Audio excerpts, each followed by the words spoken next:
What's up, everybody? Welcome back to FNG Academy. I just had a quick announcement. I'm proud to say that we've been helping people get selected for 3 years now. I've been getting a lot of messages about people thanking us and saying that they just graduated from selection and they got selected. People graduating the Q course. One of my buddies just sent me a video from the Charlie committee. He asked, if you guys have ever heard of the FNG Academy, raise your hands. And all their hands went up, and it just filled me with pride. So part of the way that we do that is making sure that you guys are physically fit and ready for selection. And the way we've been doing that for the past couple of years is by sending you to a Green Beret we know and trust, Kevin over at 18 Alpha Fitness. So if you want to get selected, you need to be in the best shape possible, and you need a programmer who knows what they're talking about. So go check out Kevin over at 18 Alpha Fitness. Use code word BUCK to get a discount. Tell him we sent you and hook you up. Congrats to everyone who's been getting selected lately, and we'll see you guys on the next one. What's up, guys? Welcome to this episode of Beers and Breakdowns. In this episode, we are doing the unit episode 3. You gotta start again. I zoned out for a second because I was like, I gotta put my shit on Do Not Disturb. We are professionals here. What's up, everybody? Welcome to this episode of Beers and Breakdowns. Today we are doing the unit episode 3. Oh, what's up, guys? Welcome to this episode of Beers and Breakdowns. In this episode, we're doing the unit episode 3. Starts off with a pretty crazy scene we're gonna get into.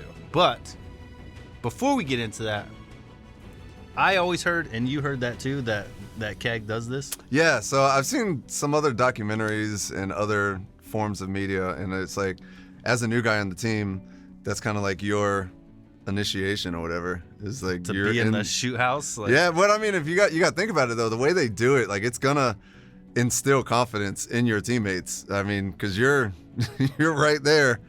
It could go wrong real quick. We should ask my old teammate.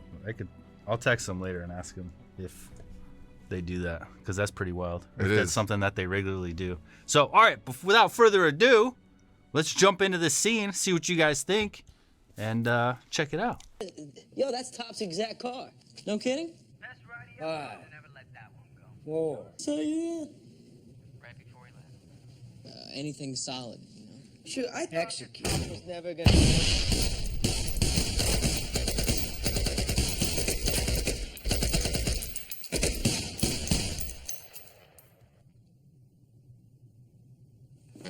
One's still breathing, but he doesn't look too good. Like, oh my god. That would be pretty scary. Yeah, for sure. Not only do you have to have a lot of trust in your guys, but the situation setup has got to be top notch, because it's already, you have to know what you're doing, and there's entire courses on how to set up rooms for shoot houses to make it as realistic as possible, but also safe and effective for your training. You don't just go throw in random people anywhere you can. You have to understand how people are flowing in, the flow of CQB, and then you're setting up different scenarios for different people in the stack, right? So number 1 man, we want to test number 1 man and then test maybe number 3 as they're coming in. So we're going to put guys, bad guys in different positions. So it's a lot harder than just going in and throwing in a bunch of silhouettes of bad guys. Yeah. But then to do it live, that's a whole nother level of understanding and situational awareness and execution, the skill to be able to execute that without putting people in danger. I'm just looking at the fact that they're not running suppressed and nobody in there has ear pro on. Yeah. You're just like, beep. Not only are they shooting the guns around them without ear pro on, but they threw a banger in there. And it's like, dude, you wouldn't be able to hear anything. They're sitting there watching. You're not seeing anything. You're not hearing anything. We had in Afghanistan, our cook he was a little shit talker, so we like to put him in his place. And so one day, because he was always talking shit and like fucking around, and so one day I took a fire extinguisher and I put it under his door. So he did something stupid, and I went to grab him because I was gonna rough him up a little bit, like fucking around. We were joking, and he locked himself in his room. So I was like, all right. So I went to the wall, grabbed the fire extinguisher, I put it underneath his door, and I blasted his whole room with him inside with the fire extinguisher. Everything was covered, too. Everything was covered. And so to get me back, I was sitting in my room one day, and our rooms were like concrete bunkers. Yeah. So it's just solid concrete, dude. And he fucking throws a flashbang into my room. And instead of like a dumbass, instead of just covering my ears, I kicked it. Which I was like, fuck, I don't want it near me. So I kicked it. It went off, but I didn't cover my fucking ears. So for like 15 minutes, it was just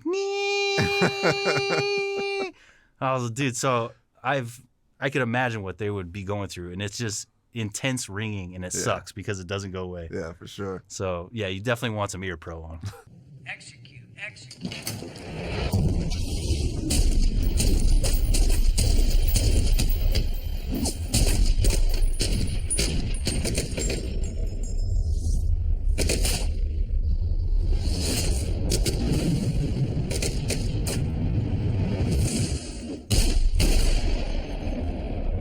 You don't think that we're ready to go eat? Damn. You took one. Grace, yeah. Somebody's about to get the old blue barrel treatment. At the bare minimum. Yeah, so what Kurt's talking about is in SF, if you mess up something real bad, then you get the blue barrel, and that's fucking embarrassing. It's a mark of shame. Yeah, so while we're all shooting live rounds, your ass has got a fucking paint barrel on your gun. Yep. And all you get to shoot is paint. And everybody can see it because it's bright ass blue, and everybody else is shooting real bullets, and you're shooting the blue barrel with the paint, and everybody in the catwalk can see it, and everybody knows that you fucked up. Yep. And you're the dickhead that now shooting paint rounds. I imagine that this is would be a lot more severe than just a blue barrel. Yeah. You shot somebody, which is not good. That's insane. It's insane that you would. They're shooting. Obviously, they're actors, so I think they did a good job, like with the drama of how intense it is. But their technique of shooting, how he's like extended with his pistol, and then he goes down and then comes back up like this. And the way he's like bouncing around, and like all over like this. Like it gives me anxiety because if you watch like an actual SF team or I'm sure a CAG team do this flow for real, you would have overwhelming confidence that it's safe to be in there because their technique would be so on point and fluid, and their guns would only be pointing at their targets. Their shots would be so dead nuts. But watching this gives me anxiety because of all the mistakes that they make and the poor techniques they're using for shooting. It's like, I wouldn't fucking stand in there. They would all have blue barrels. Yeah, all have blue barrels. I wouldn't stand behind these fucking actors while they're shooting real rounds. I think the directors or whoever edited the thing probably knew that, which is why they were cutting so much and they weren't showing, long scenes of tactics. Right. They did a good job at breaking it up. So the right side was heavy, so I went there, fired round 1, 2, 2 went down the wall. 3 hit my corner, turned, Fired 3, 4. spun, saw another target, fired 5, 6. It was my round. All right, so me just watching that, it just looks like a really shitty room setup. Mm-hmm. It's like the fact that he's like all the way behind the guy. Like, obviously that wouldn't happen in real life. In real life, you'd have an actual human being there. And you're not just going to like have a bad guy right here and you just walk behind him and be like, I'm clearing. You're not in my sector, so I'm just going to ignore you. That's a training thing to where it's just a paper target. And then he's pointing at his target and all of a sudden the guy's standing behind it. And later on they talk about how, he dug too deep. So it was actually the guy that got shot, his fault for going too deep. And that's why he got hit, which makes sense. So, but it also seems like just a stupid way to set that up. It's like, why would you have the target in a place where someone feels like the right thing is to go behind it in the first place? And now that you say that he dug too deep, it makes a lot more sense because when you're doing CQB, everybody has fields of fire and sectors of fire, and as you're moving, that's also changing. And so there shouldn't be a scenario where I'm firing at something that that you're standing behind. Yeah. That shouldn't happen. So it makes sense that he went too deep. He was out of place. And yeah, because it's a big square target instead of an actual person, he couldn't see him behind it. But going into that, everybody in that stack is like, please don't let it be me. Yep. Please don't let it be me. And then when he sees that, he looks over, he's like, fuck. Yeah, because that could be your career easy. It should be your career. Yeah, for sure. That's something like that would definitely, especially in a unit like this, like you're getting benched at the very least. Yeah, you're done. I shot outside my quad. And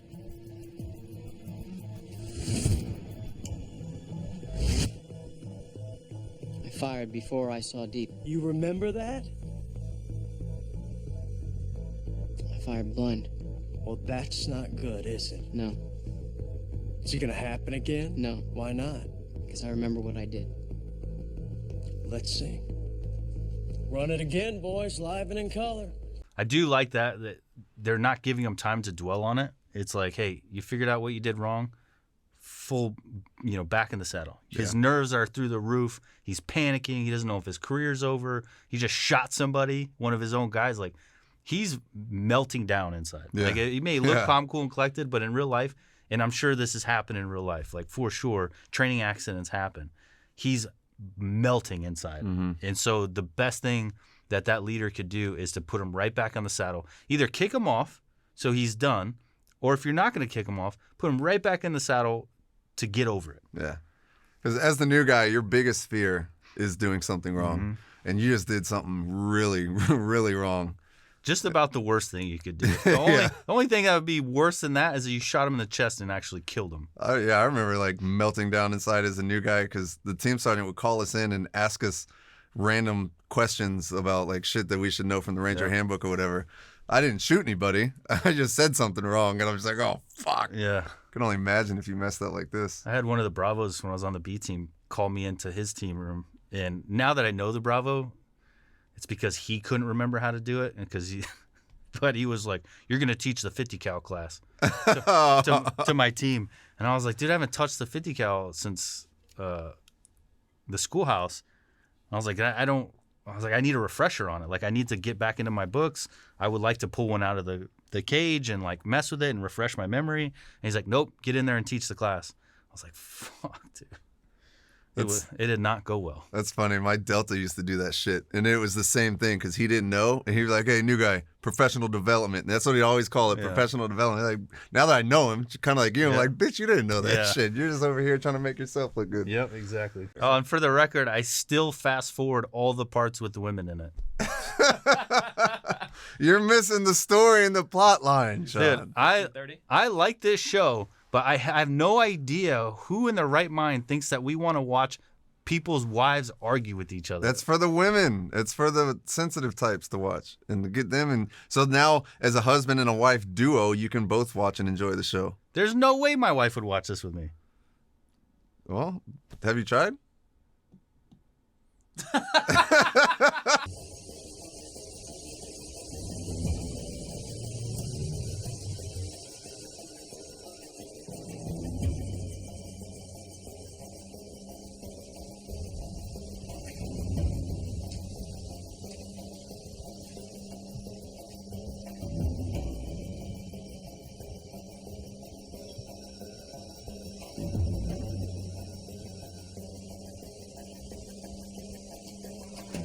Yo, can we just talk about how this dude gets sent halfway across the world by himself to conduct an operation by himself in his church attire? I was about to say, he's wearing slacks. Yeah, he looks like he just got out of church wearing slacks and a button up with Nas on by himself in the middle of the jungle. Like, who hates you this much?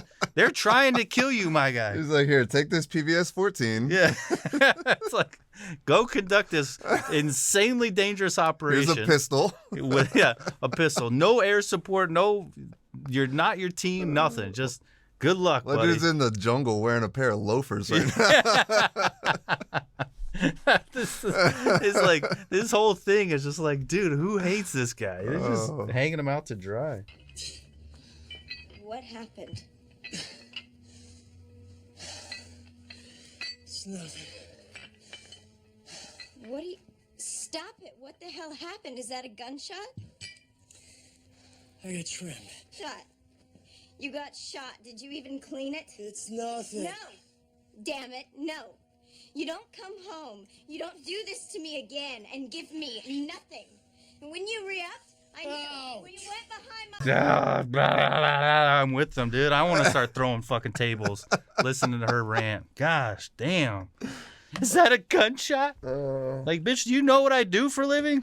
Yeah, I got shot. Fucking deal with it. You gurgle on your own time? Gosh, damn. Sorry. Use your lips, D-bro. Jeez. You can't see, but Abel's off to the side, just like, yeah. You just drank a gallon of water in about 2.5 seconds. Wow, you done? Feel better? Okay. Can we continue? Gotta stay hydrated. I'm fucking slightly aroused over here. Anyways. Can we just talk about the fact that he bandaged underneath the gunshot? That's what I was looking at.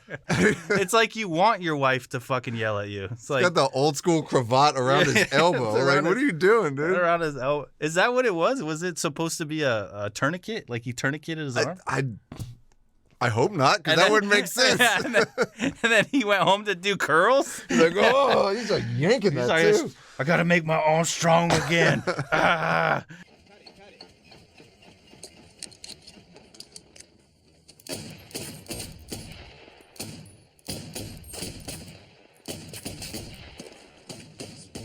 This is not permitted to you. Mind if I see that?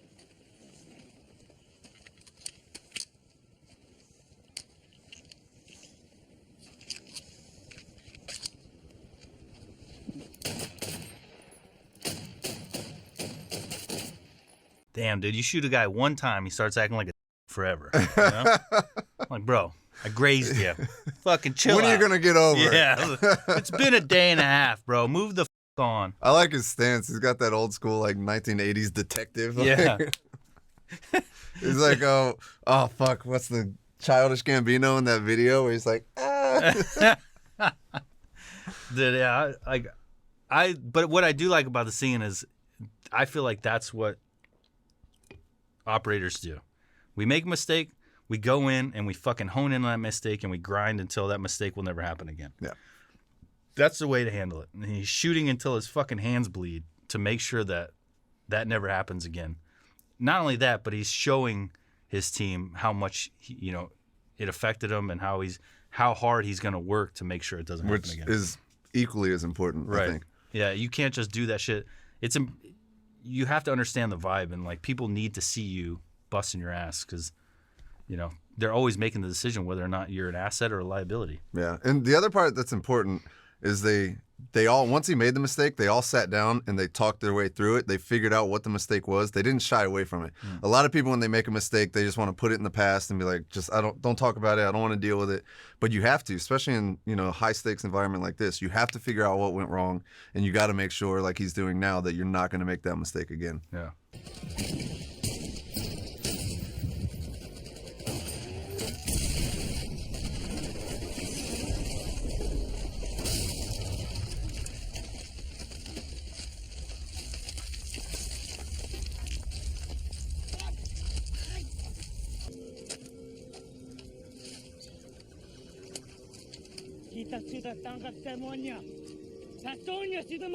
All right, you're right. That guy looks like Johnny. He Depp. does. He pulled up on a motorcycle. You disrespect me? In front of my family. Yeah, that dude's got 90K under the hood of that S2000 though. It's $100,000, bro. Not a bad way to spend $100,000. Is that what he says? I feel like I'm mixing up my quotes You're now. mixing up quotes now. Yeah. I was just correcting. It's been a while. He says it's got over $100,000 in the hood of that car. I don't remember that. I think it's 90, Abel. I think it's 100. No, it's 100. Okay, maybe. It might be. We'll No, settle it's this definitely later. 100. And then also, this plan is stupid. Let's put a bunch of body parts from dead bodies inside a building and then shoot a brick of C4 so it blows up. And then Johnny Tran will think that he killed all the fucking people inside. Like, there's no blood anywhere from this explosion. They're just like, he just picks up a body part and throws it and is like, we killed them all. I wonder if that would work. What, shooting C4? Shooting C4, because it takes, you can light C4 on fire. Nothing will happen. It'll just burn. You can warm your hands on it. So it takes heat and pressure to make it explode. So shooting it might actually work. I don't know. I've never shot it. That'd be a good experiment. I'm sure someone's done it online. Somebody will let us know. Yeah. One of those white dudes on a ranch that just shoots shit and gets millions of views. What was the Russian dude? Yeah, the Russian guy does it. And then there's Demolition Ranch. Isn't Demolition Ranch one of the big ones? Yeah. There's that FPS, and there's that guy that was shooting that. I don't know what it was. Might have been at 50 that blew up. You see that? Mm-mm. While he was shooting it blew up? While he was shooting, he has a huge channel. He's got millions of subscribers, I think. Huge shooting channel. and he set up a big ass gun. I think it was a Berets. Yeah. And he shot it and it exploded.